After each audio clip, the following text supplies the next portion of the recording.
सांगमाने जय जगन्नाथ। आज गोटे बढ़िया माछ तरकारी बनाऊँगी। चांदी माछर तरकारी आ ये तरकारी बहुत ही कम टाइम मत लगी 15 मिनट भितर ये तरकारी पूरा रेडी हो जाइए। वीडियोटा आरंभ करने पूर्व सांग मैंने आपण मानकु गोटे छोट रिक्वेस्ट, जदि वीडियो भल लगिला गोटे लाइक आउ गोटे कमेंट निश्चिंत करिवे। तो एठी मु 3टा रूपचांदी माछ नेइछि। तो चलतो वीडियो आरंभ करिबा।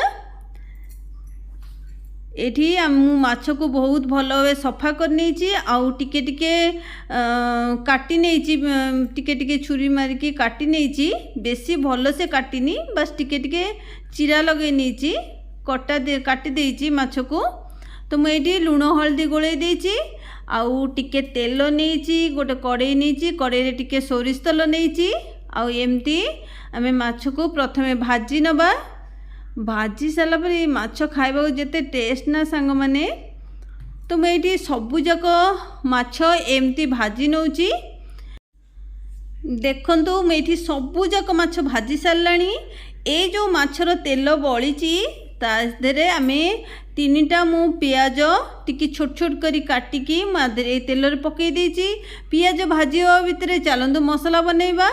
मसला पाई मु गोटे पियाज नेइछि, किछि रसुण, किछि अदा, टिके कंचा लंका मु भल से पानी देई पूरा चिकन की बाटी नेइछि। देखंतु ता भितर पियाज भी हमर भाजी हे गलानी।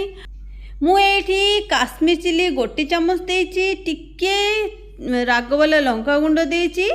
तो एठी तेल रे काश्मीर चिली देले कलर तो बहुत ही बढ़िया आसीबो। तो देखंतु तापरे मुझे जो मसला बाटिकी रखी से मसला को मुझे दे देछि।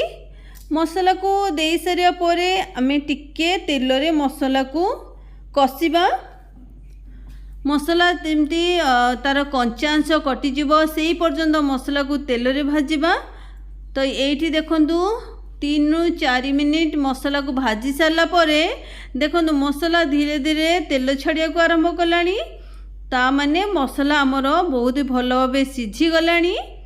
तो एठी आमे कौन करिबा सांग माने, मसला सिझी गला परे आमे एठी टिके पानी दबा। मु सबु बेले तरकारी रे गरम पानी ही दिए। तो गरम पानी देले तरकारी रो स्वाद खराब हबार नहीं आउ बहुत ही जल्दी तरकारी हे बनी जिवो, रेडी हे जिवो।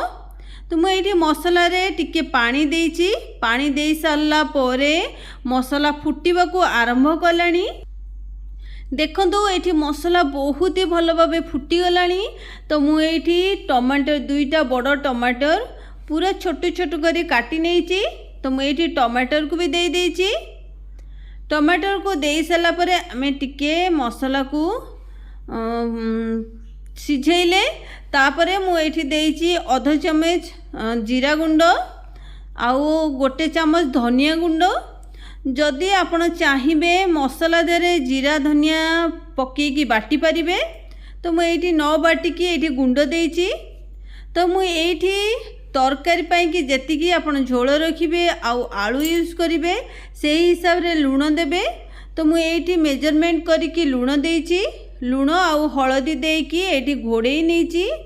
देखो बहुत ही भल भाव मसला सिझी गलानी, तेल छाड़ी आरंभ कर सारानी। तो मुझे टिके पानी देइछि। मसला हमर एकदम रेडी हो जाइछि। तो ये आमे तरकारी भी बनैबा आउ मसला को सिझेया को पड़बनी। तो मुझे पानी दे सारा पर आलू को पकई देइछि। मु किछि आलू नेइछि। आपण जदि आलू खाती नहीं तो आलू एठी स्किप करि परिबे, कि तरकारी आलू पकेया चाहू नांती तो आलू स्किप करि परिबे। तो मुझे आलू पकई सारा पर एठी तरकारी को टिके फुटेछि और टिके आलू को सिझेया पर्यंत मुझे घोड़े देइथिली। घोड़े के आलू को सिझेइथिली।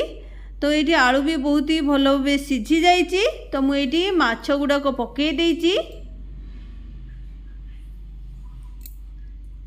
माछ पकई सारिबा परे आमे टिके याकू घोड़ेइबा। तो देखंतु ये आलू केते बढ़िया से सिझी जाइछि। तो माछ पकई सारा परे मु 1 मिनिट रु 2 मिनिट भितर घोड़े देइथिली। तो ये माछ गुड़ाक भी सिझी होइछि। तो ये देखंतु हमर केते बढ़िया भाबे रूपचांदीर माछ तरकारी बनिकी रेडी होइछि। मु कोनोसी भी बाहर मसला व्यवहार करी नहीं। आउ ये केते बढ़िया से माछ तरकारी हमर रेडी होइछि। एमती माछ तरकारी सांग माने गोटे थर निश्चिंत बनातु। आउ जेतिकी मु जानिछि ए तरकारी जदि आपण बनौचंती तो सबु बड़े एई टाइप रो ही तरकारी बनेइबे। तो ये देखंतु केते मजा लगिबो ये तरकारी, आपण बिल्कुल भी स्किप करिवेनी। तो जेमती मु बनैछि से टाइप रो ही बनेइबे मो तरीका रे। तो निश्चिंत आपणकर बहुत ही भल भावे माछ तरकारी बनिकी रेडी हो जिवो। आउ जो माने रूपचांदी खाइबा पई पसंद करंती नहीं तो ए तरकारी थरे बनातु। तो समस्ते मागी मागी की खाइबे, बहुत ही बढ़िया ये तरकारी। तो सांग माने आज पई एतिकी रहुची, पुणी आसीबी नुआ एक रेसिपी सहित।